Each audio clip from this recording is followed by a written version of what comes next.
Siguro ang iba makaka-relate sa akin. Aminin ko dati ang hirap ng buhay namin sa Iloilo. Nung hindi pa ako nakapag-aral, wala pa akong asawa.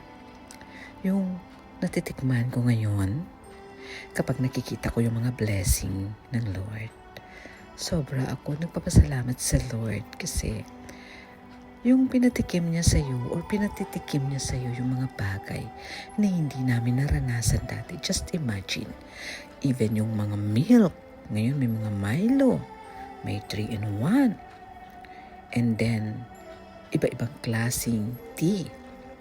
Na samantala noon, bago kami kumain sa umaga, uutusan kami ng tita ko mangutang ng pandesal. Yung pandesalan, maraming nakapila at madaling araw, 4 o'clock.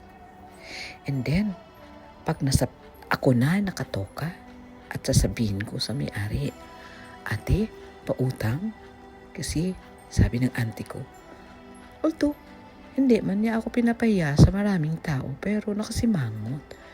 So, meaning hindi sila masaya kaya siling ko or sabi ko noon, susumikap ako para matikman ko ang masarap na buhay. Gusto ko makapagtapos ako.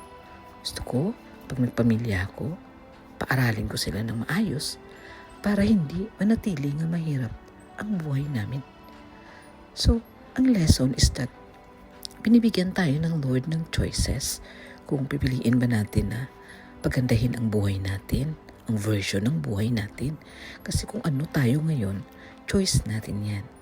Kaya, I encourage everyone nga magsumikap lang tayo kahit mahirap ang buhay.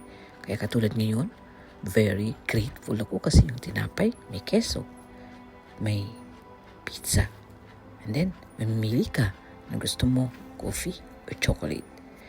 The Lord is really, really amazing. Walang mahirap na tao sa mga nagsusumikap. Amen?